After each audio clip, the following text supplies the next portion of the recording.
Hi hello नमस्कार, मी काजल तुम्हा सगळ्यांचं पुन्हा एकदा आपल्या यूट्यूब चॅनलमध्ये अगदी मनापासून स्वागत करते। तर मला इतक्या कमेंट इतके तुमचे प्रश्न आहेत की म्हणजे काहींचे तर डायरेक्ट मला मेसेज येत आहेत की तू रिप्लाय का नाही देत, तुला इतके फोन केले फोन पण उचलत नाही, रिप्लाय पण देत नाही। तर मला कोणालाही नाराज करायचं नाहीये, त्याच्यामुळे आजच्या व्हिडिओमध्ये तुमच्या सगळ्या प्रश्नांची उत्तर देणार आहे। जेवढे पण मला प्रश्न विचारले गेलेले आहेत, जेवढे पण माझ्या वाचण्यात आले तेवढे, आता ज्यांचं वाचण्यात आलेलं नसेल त्यांचं मला रिप्लाय देता येणार नाही, ती तुम्ही पुन्हा कमेंट करा की माझ्या वाचनात येईल अशी।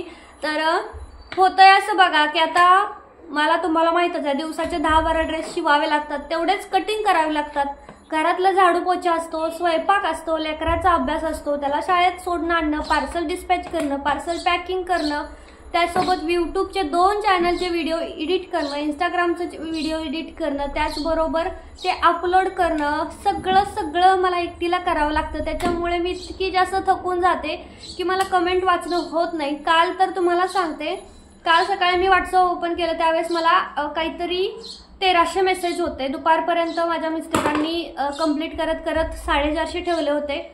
मी परत दुपारच्या नंतर थोडंसं रिलॅक्स पडली होते, तेवढ्या बघितलं तर पुन्हा 800 मेसेज झाले होते। संध्याकाळी मी तेवढ्या सगळ्यांना रिप्लाय केले आणि परत ते रिप्लाय करून पुन्हा यूट्यूबच्या कमेंट वाचायला आले। तर म्हणजे कमेंट वाचतच अक्षरशः म्हणजे असा मोबाईल होता, कमेंट वाचतच माझी झोप लागली, मोबाईल तसाच चालू, स्क्रीन तशीच चालू।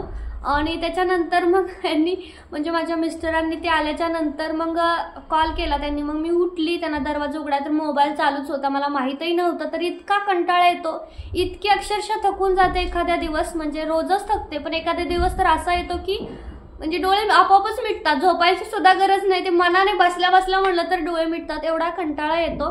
त्याच्यामुळे कमेंट वाचते पण रिप्लाय देणं मला होत नाही आणि तुम्ही खूप नाराज होत चाललाय माझ्यावरती। आता आजकाल मला खूप कमेंट येतात की रिप्लाय करत नाही, पहिल्यासारखं आमच्या प्रश्नांना उत्तर देत नाही। तर तुम्हाला सांगते की इथून पुढे तुमची जे पण कमेंट येतील ना त्याचं मी तिथं रिप्लाय नाही देणार, तुम्हाला डायरेक्ट मी त्याच्यावरती व्हिडिओमध्ये बोलेन। पुढच्या नेक्स्ट जो काही कोणता व्हिडिओ असेल त्या व्हिडिओमध्ये ज्या मोजक्या कमेंट असतील त्या कमेंटविषयी बोललं जाईल की त्या थोड्याशा इन्फॉर्मेटिव्ह असतील आणि तुम्हाला त्याची गरज आहे अशा कमेंट, ठीक आहे। तर चला वेळ न घालवता आपण आजच्या ह्या सुंदर अशा व्हिडिओला सुरुवात करूया, जेणेकरून तुम्हाला भरपूर सारी माहिती मिळेल।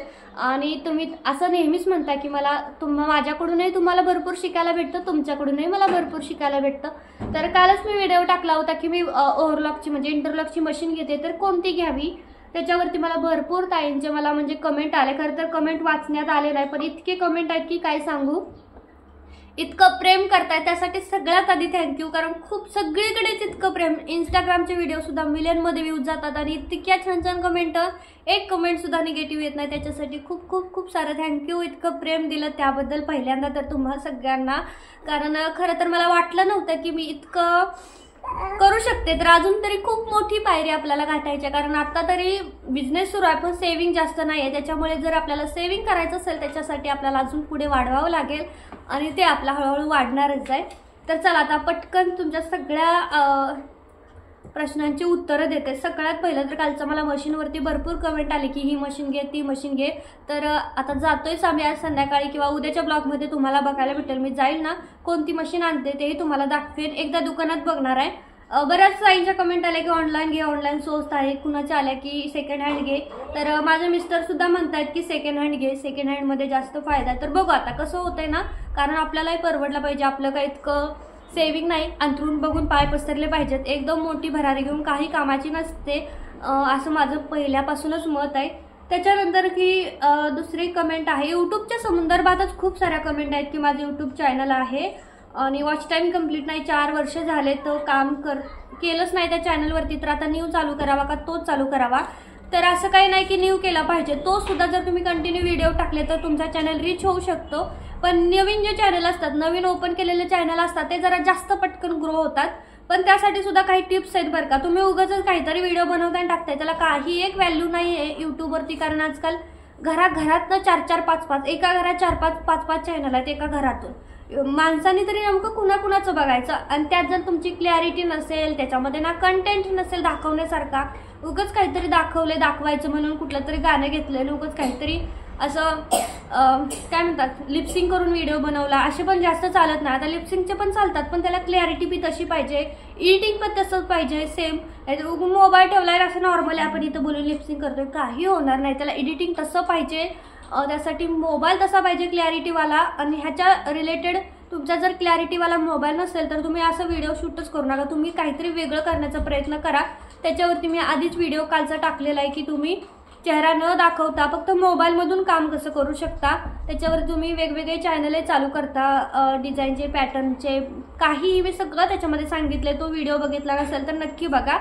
त्याच्यानंतर की नवीन ओपन करूनच चालेल का, तर हो नवीन ओपन करा, पण आधीच आहे तो सुद्धा चालू शकता असं नाही. माझा हा जो चॅनल आहे काजल्स क्रिएशन तो माझा आधीचा चॅनल आहे, सगळ्यात पहिला स्टार्ट केलेला तो. त्याच्यावरती सुद्धा मी असंच पॅटर्न ब्लाऊजचे डिझाईन हे होते टाकायचे गुगलवरनं घेऊन. तो माझा कॉपीराईट लागलं, रिव्ह्यूज कंटेंटमध्ये गेला, डिमॉनिटाईज झाला होता चॅनल. परत तो मॉनिटाईज झाला, परत मॉनिटाईज झाल्यानंतर मी तो रिफ्रेश केला, पूर्ण चॅनल रिफ्रेश केला, नवीन चॅनल त्याच्यावरती सुरुवात केला. तुम्ही सुद्धा तुमचा जो पहिला चॅनल आहे ना तो रिफ्रेश करा आणि तोच चॅनलवरती दुसरे व्हिडिओ टाकायला चालू करा.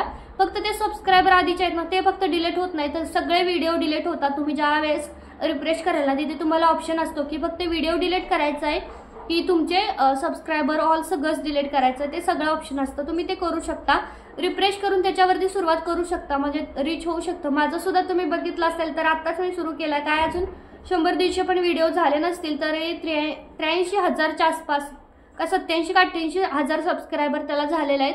असं काही नाही की नवीनच केला पाहिजे, जुन्याला सुद्धा तुमचा रीच येऊ शकतो. माझं सांगायचं एवढंच आहे, फक्त तुमची क्लॅरिटी चांगली ठेवा. त्यानंतर बघा की कटिंग आणि स्टिचिंगचे व्हिडिओ तू टाकतच नाही. कालच्या व्हिडिओवरती तर इतक्या कमेंट की ब्लाऊजचं कटिंग टाक आणि फ्रॉकचं कटिंग टाक. तुम्ही माझं चॅनल तर बघा, इतके कटिंग आणि स्टिचिंगचे व्हिडिओ टाकलेत. कालच मी फ्रॉकचा व्हिडिओ टाकलाय, काल संध्याकाळी. परवा मी वन पीसचा व्हिडिओ टाकलाय.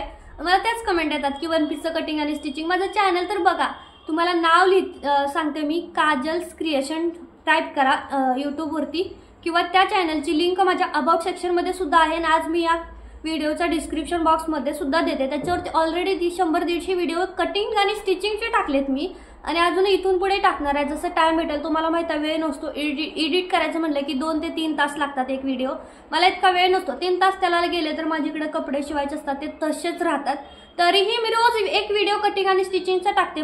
परवा मी वन पीस टाकला होता, काल मी फ्रॉक कशी शिवायची 1 वर्षाच्या मुलीची डेलीची तेही टाकलं. तुम्ही तिकडे बघतच नाही, मला इकडेच मेसेज करताय, तर तिकडे दुसरा चॅनल आहे कटिंग आणि स्टिचिंगचा, त्याच्यामुळे ह्याच्यावरती व्हिडिओला फक्त कमेंट करून काही नाही. तुम्ही तिकडं माझा चॅनल बघा आणि त्या चॅनलची लिंक तुम्हाला डिस्क्रिप्शन बॉक्समध्ये मिळेल. 88,000 सबस्क्रायबर आहेत त्या चॅनलवरती, तर तुम्ही नक्की बघा. तुम्हाला 100% गॅरंटी देते की तुम्हाला मी शिकवलेलं समजेल, कारण खूप ताई आहेत ती माझा व्हिडिओ बघून ड्रेस स्टिच करतात आणि मला व्हॉट्सअपला टाकतात, आणि मी त्यांचं ते स्टेटसला टाकत असते की माझा बघून शिवल्यानंतर किती छान त्यांनी परफेक्ट असा ड्रेस शिवला. बऱ्याच जणांनी असं टाकलेलं आहे मला, तर मला खूप छान वाटतं की तुम्हाला माझं बघून सेम टू सेम, कारण ड्रेस भरपूर मीच दाखवते, वेगवेगळ्या प्रकारचे ड्रेस इथून पुढे सुद्धा मी तुम्हाला दाखवणार आहे. फक्त माझ्या टाईमनुसार जसं जमेल तसं मी कटिंग आणि स्टिचिंगचे व्हिडिओ टाकत राहील, हे मात्र नक्की. आता सगळ्यात शेवटचा आणि सगळ्यात इम्पॉर्टंट असा क्वेश्चन, तो म्हणजे की मेजरमेंट कसं घ्यायचं ऑनलाईन. आता तू तिकडच्या माणसाचं मेजरमेंट इकडं कसं काय घेऊ शकते, कसं काय शिवू शकते. आता आपण समोरासमोर घेतलं तरी काही ना काही प्रॉब्लेम येतो असं तुमचं म्हणणं आहे. तर हा प्रॉब्लेम शक्यतो जास्त करून ब्लाऊजमध्ये येतो, ड्रेसमध्ये असा प्रॉब्लेम येत नाही. त्याच्यामुळेच मी ब्लाऊज जास्त ऑनलाईनवाल्यांचे एवढे घेत नाही आहे, आणि ऑनलाईनवाल्यांचे ब्लाऊज जरी घेतले तर मी त्यांचं करेक्ट मेजरमेंट घेईल किंवा साईज घेईल. आता बघा मी जे घेते त्यामध्ये मी कुणाचंही मेजरमेंट घेत नाही, म्हणजे लहान मुलींचं तर कोणाचंच मेजरमेंट घेत नाही. माझ्याकडे त्यांचं चार्ट आहे, त्यांची माप आहेत. 1 वर्षाची मुलीला, एकच मिनिट तुम्हाला दाखवते. तर हे बघा, आता साईज, आता टॉप वरचा हा टॉप पार्ट मी शिवते, स्कर्ट नाही वरचा टॉप. तर आता 1 वर्षाच्या मुलीला उंची किती 9.5, छाती किती असते 1 वर्षाच्या मुलीची 19, शोल्डर किती असतो 8.5. हे सगळं माझं इथं दिलेलं आहे. माझ्याकडे चार्ट आहेत, एक नाही अनेक चार्ट आहेत, एक चार्ट मी तुम्हाला देईन. आता हा टॉपचा होता, दुसरा इथं स्कर्ट टॉपचा आहे, तिसरा फ्रॉकचा आहे, त्याच्यानंतर वन पीसचा वेगळा आहे, वेगवेगळ्या पॅटर्नचे वेगवेगळे आहेत, पॅन्टचा वेगळा आहे, 3 पीसचा वेगळा, सगळे चार्ट आहेत माझ्याकडे, आणि सगळे चार्ट तुम्हाला मिळणार आहेत. फक्त थोडे पेशन्स ठेवा, कारण मी कामात आहे आणि तुम्हाला मी चार्ट देणार आहे. माझ्याकडे काय ठेवणार नाही आहे. माझे जरी स्वतःचे असले तरीही मी तुम्हाला हे चार्ट देणार आहे. कारण मला सुद्धा वाटतं की तुम्ही सुद्धा 4 पैसे कमवावेत, इंडिपेंडेंट व्हावं असं माझं पर्सनली मत आहे. सगळ्यांनी व्हावं, त्याच्यामुळे तुम्हाला मी चार्ट देणार आहे. फक्त माझ्या टायमिंगनुसार. आता मला थोडंसं काम आहे, गुढीपाडवा सुद्धा आहे आणि सतत कोणता ना कोणता सण येत राहतो आणि काम वाढते, त्याच्यामुळे राहतंय ते. तुम्हाला लवकरच त्याचे चार्ट बघायला भेटतील. आणि आता माझ्याकडे चार्ट तर आहे, पण कस्टमरचं नुसतं बघून कसं काय समजेल? त्याच्यामुळे कोणता कस्टमर कोणी हाईटला जास्त असतं, कोणी हाईटला कमी असतं. एकदमच कुणाची 4 फूट उंची असते, कुणाची 6 फूट सुद्धा असते. तर मी फक्त कस्टमर ज्यावेळेस माझ्याकडे ऑर्डर कन्फर्म करतात त्यावेळेस मी त्यांच्याकडून सगळ्यात पहिलं तर त्यांचा ॲड्रेस घेते, पिनकोड घेते, चालू मोबाईल नंबर घेते, त्यांना कोणता कलर पाहिजे, कोणती साडी त्यांनी सिलेक्ट केली, कोणता ड्रेस पॅटर्न सिलेक्ट केला, हे सगळं कन्फर्म करते. त्याच्यानंतर सगळ्यात शेवटी मी त्यांना त्यांची चेस्ट साईज, म्हणजे ही चेस्ट आपली जी साईज असते, आता माझी स्मॉल, एक्स्ट्रा स्मॉल आहे, माझी 30 आहे, म्हणजे 30. आता माझी 32 झालेली आहे वजन वाढल्यामुळे, तर आता माझी 32 आहे. तर 32 माझी साईज आहे. तर मग आपली 30 साईज एक सांगायची आणि हाईट सांगायची. हाईट सांगताना मी इथून शोल्डरपासून खालीपर्यंत घेते. आता सगळ्यांनाच माहीत असतं. आणि जर शोल्डरपासून माहीत नसेल तर तुम्ही सरळ सांगायचं की 155 सेंटीमीटर आहे, 160 सेंटीमीटर आहे, किंवा फूटमध्ये पण सांगू शकता की 5 फूट 1 इंच आहे, 5 फूट 3 इंच आहे. आणि आता जर तुम्ही 100 सेंटीमीटरमध्ये सांगितलं, तर समजा एखाद्या कस्टमरने सांगितलं की माझी 150 आहे किंवा 155 आहे, तर त्यावेळेस 155 जर असेल तर त्यावेळेस त्यांची म्हणजे फूटमध्ये माप राहतं 5 फूट 5 इंच. ठीक आहे. आता त्यांनी सांगितलं की 140 आहे, तर त्यावेळेस त्यांची 4 फूट राहते, 4 फूटच राहते त्यांची जी हाईट, किंवा मग 4 फूट 1 इंच एवढी राहते. तर असं तुम्हाला कॅल्क्युलेशन काढता आलं पाहिजे. तुम्हाला हे सगळे जे म्हणतो ना आपण व्हॅल्यू त्याची, किंवा ते काय मला कळत नाही, एवढं सांगता येत नाही तुम्हाला, तर त्याचं म्हणजे समजलं पाहिजे तुम्हाला की फूट म्हणजे काय, सेंटीमीटर म्हणजे काय, इंच म्हणजे काय, कसं मोजायचं. आता रुद्र आहे, लहान लेकर आहे, तर त्याची 114 सेंटीमीटर आहे ह्या रुद्रच्या आमच्या.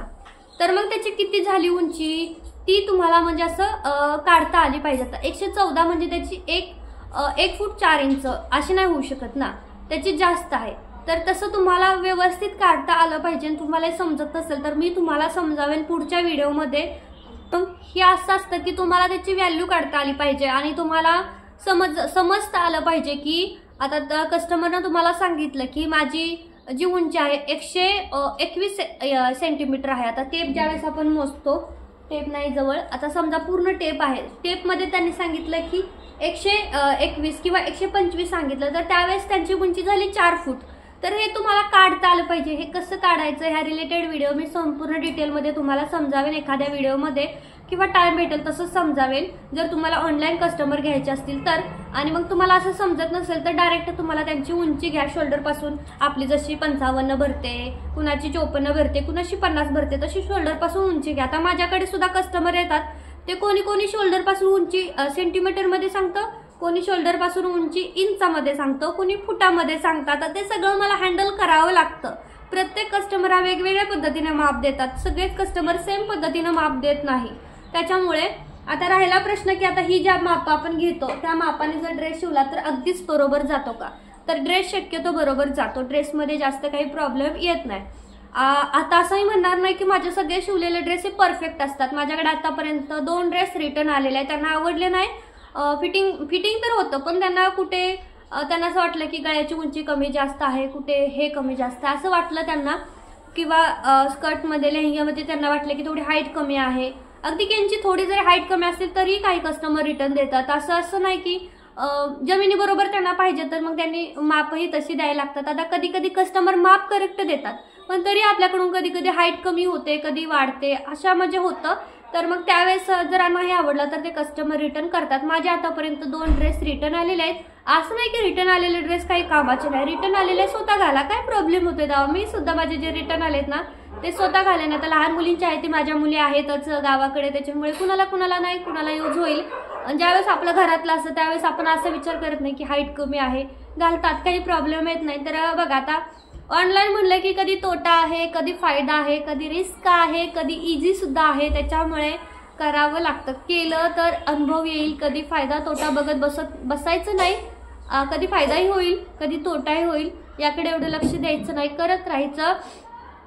शेवटी देव आहे आपल्यासोबत आणि आपण चांगलं राहायचं, म्हणजे आपण समोरच्या सोबत एकदम व्यवस्थित राहायचं. त्यांना नाही ड्रेस आवडला, त्यांनी रिटर्न केला, त्यांचे पैसे त्यांना रिटर्न द्यायचे. मीही लगेच त्यांचे पैसे त्यांना रिटर्न देते. कधी कधी मला काहीही परवडत नाही, कधी कधी मला परवडतं, कारण माझी किंमत खूप कमी आहे. आणि किमती कशा लावलेत सगळ्या मी याच्यावरती व्हिडिओ टाकला आहे की माझी कोणत्या वस्तूची किंमत काय आहे ते, त्याच्यावरती मी डिटेल व्हिडिओ टाकलेला आहे. जर तुम्ही तो बघितला नसेल तो सुद्धा तुम्ही नक्की बघा.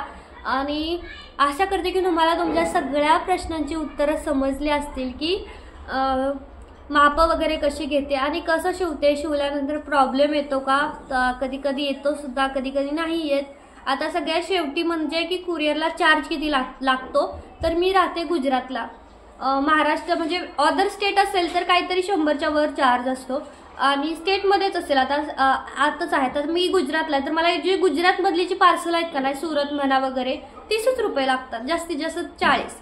पण महाराष्ट्रात पाठवायचं असलं की छोटा टोपीचं म्हणते मी, नाहीतर तुम्ही ड्रेसचं म्हणाल, टोपीचं सांगते. आता महाराष्ट्रात जर मला टोपी पाठवायची असेल, टोपीचं वजन किती राहतं, 20 काय ते म्हणतात 20 ग्रॅम सुद्धा राहत नाही, 20 ते 30 ग्रॅम सुद्धा टोपीचं वजन राहत नाही. तर त्या एवढ्या कमी ग्रॅमला मला महाराष्ट्रात पाठवायला 57 ते 60 रुपये घेतात, इथे 30 रुपये घेतात गुजरातमध्ये. तर असं आहे स्टेटनुसार. आता जेवढं लांबच असेल, आता मला इथून सीधा जर बँगलोरला पाठवायचं असेल तर त्रिपट चार्ज लागतो.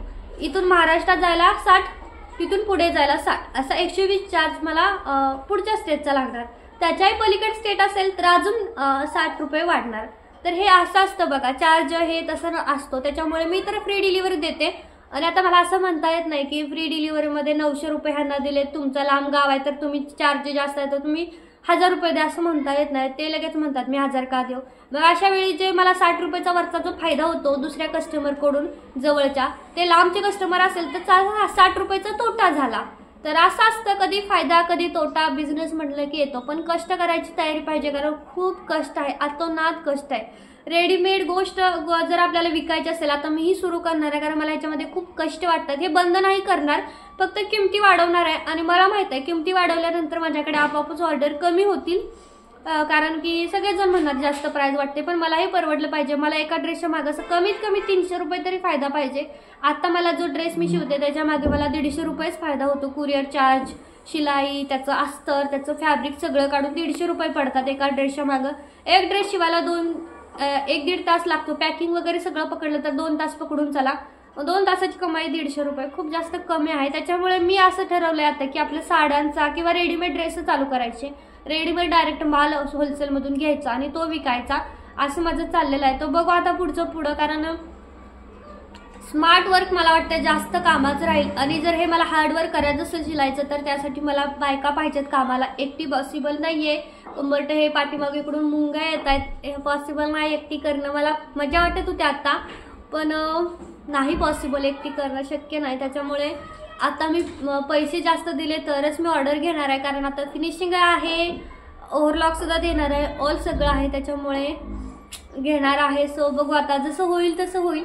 तर तुम्हाला ह्याच्यातून नक्कीच काहीतरी चांगली माहिती मिळाली असेल अशी आशा करते. आणि आजचा व्हिडिओ इथंच थांबवते. अजूनही काही प्रश्न असतील कमेंटद्वारे विचारा, त्याच्यावरती नेक्स्ट व्हिडिओ मी घेऊन येईल. कमेंटला आन्सर करणार नाही, जसं भेटेल तसं करेन असं नाही, पण सगळ्या कमेंटचा स्क्रीनशॉट काढून माझ्या मोबाईलमध्ये राहील आणि त्या स्क्रीनशॉटच्या कमेंटवरती बोललं जाईल व्हिडिओमध्ये, हे मात्र नक्की. तुम्हीही मला समजून घ्यावं थोडीशी, अशीच माझी ही शेवटची अपेक्षा मी तुमच्याकडून करते.